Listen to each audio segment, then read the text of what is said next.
Halo semua, kembali lagi sama saya Sita Lau, di film Norma Antara Mertua dan Menantu, rilis tahun 2025. Bercerita tentang menantu yang berselingkuh dengan ibu mertuanya sendiri alias ibu dari istrinya. Film ini diangkat dari kisah nyata Norma, seorang gadis pemalu dan pendiam, menikah dengan Irfan, seorang pria yang tampaknya sempurna. Namun, di balik fasadnya, Irfan ternyata berselingkuh dengan Rina, ibu Norma sendiri. Hubungan gelap ini menyebabkan kehancuran rumah tangga Norma dan keluarganya. Norma merasa terpukul dan mencari jawaban atas pengkhianatan yang dialaminya. Film ini menggambarkan perjalanan emosional Norma dalam menghadapi pengkhianatan dan perjuangannya untuk bangkit. Admin kira cerita ini adanya di film Jav aja. Ternyata realnya lebih menyahat hati penonton dan amarah penonton. Penonton aja begitu, bagaimana dengan Norma yang menjadi korban langsung?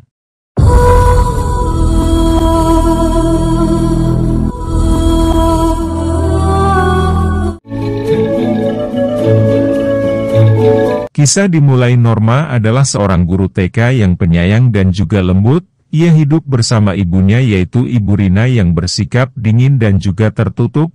Sementara ayahnya yaitu Pak Abdul bekerja di Jakarta, ia pun hanya pulang ke kota Serang beberapa bulan sekali. Di pengajian seorang ustadzah bilang ibu adalah sekolah pertama dan juga utama bagi anak-anaknya. Pak Abdul meninggalkan Norma tumbuh besar hanya bersama sang ibu yang mana ibunya itu kurang memberikan kasih sayang. Ibu Rina terlihat sangat kaku dan juga jarang tersenyum, bahkan kepada putrinya sendiri. Di rumah itu hubungan kedua orang tuanya menjadi renggang akibat mereka yang jarang bertemu dan mereka pun tidur di kamar terpisah.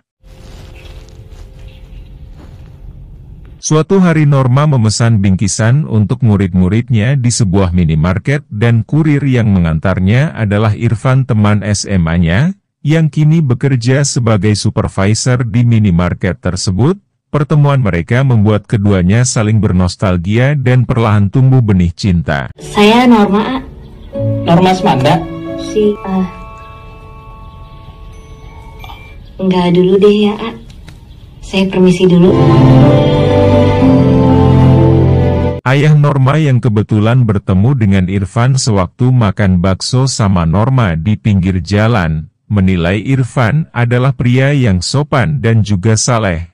Si bapak bahkan sempat menggoda Norma bahwa Irfan cocok dijadikan suami. Tapi bisa kelingin-kelingin. Kalau aku udah boleh minta nomor HP kamu? Ya pasti sama tuh ya. Saya izin antar Norma pulang ya Umi. Ini buat kamu.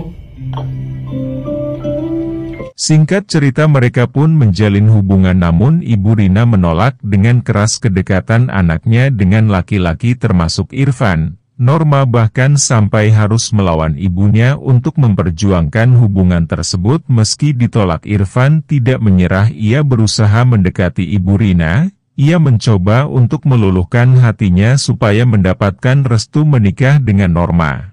Irfan kemudian menunjukkan keseriusannya, bahkan ia memberi hadiah untuk Ibu Rina walaupun hal itu selalu ditolak atau diabaikan.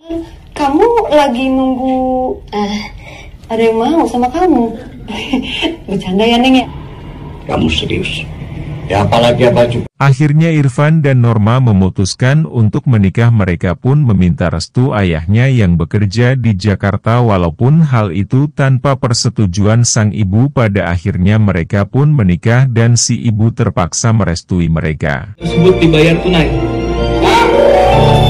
Si ayah berpesan kepada Irfan untuk menjaga Norma karena Norma adalah putri yang dia sayang.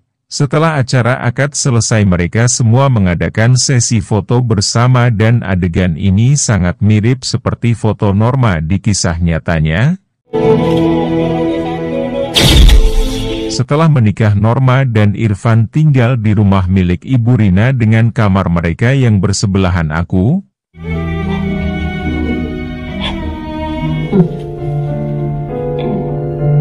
Suatu hari Norma pun menggunakan tabungannya untuk membantu ibu membuka usaha mie ayam karena diketahui mie ayam buatan Ibu Rina sangat enak rasanya, dan benar saja usaha mie ayam itu pun laris manis.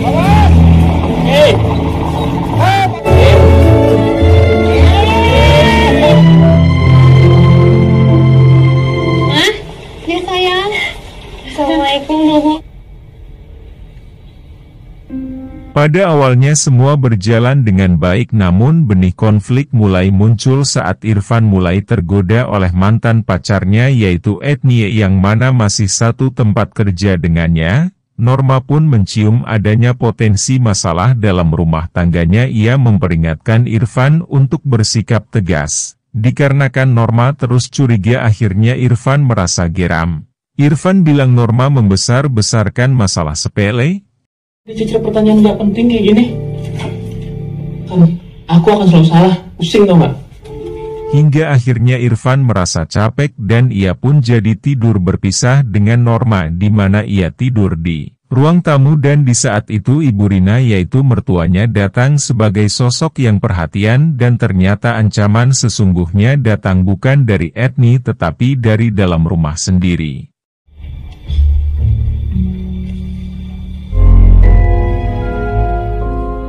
Hubungan Irfan dan Ibu Rina mulai melanggar batas. Awalnya hanya pujian dan perhatian yang mereka berikan, lalu perlahan berubah menjadi ketertarikan fisik. Keduanya pun saling memendam perasaan terlarang yang kemudian berubah menjadi perselingkuhan secara diam-diam.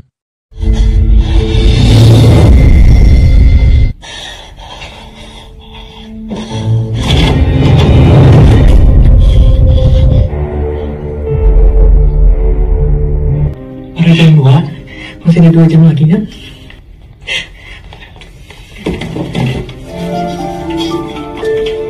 Norma pun mulai curiga karena Irfan sering pulang saat jam kerja dan tak jarang ia menolak untuk hubungan intim dengan dirinya. Ia beralasan merasa lelah. Norma coba bertanya sama ibunya tentang Irfan, ngapain tiap siang dia pulang ke rumah tapi enggak kabarin Norma dulu. Nanti Norma malah dibilang curigaan terus. Bude Nunung yaitu kakaknya Pak Abdul mulai ikut mencurigai perselingkuhan antara Irfan dan juga Rina.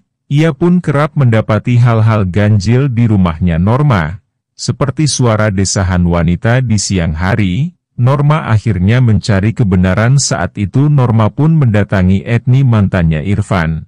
Namun saat itu Etni mengaku bahwa Irfan menyukai wanita dewasa yang berhijab dan juga keibuan. Ciri-ciri itu sangat mirip dengan ibunya Norma sendiri. Puncaknya adalah saat ulang tahun Irfan, Norma hendak memberikan kejutan kepadanya, namun ia malah memergoki suaminya dan ibunya sedang bermain helikopter di atas ranjang. Peristiwa itu pun memicu kemarahan warga dan mereka diarak karena dianggap mencemarkan nama baik lingkungan. Mereka berdua dilempari telur oleh warga, karena warga menganggap mereka berdua aibnya kampung mereka.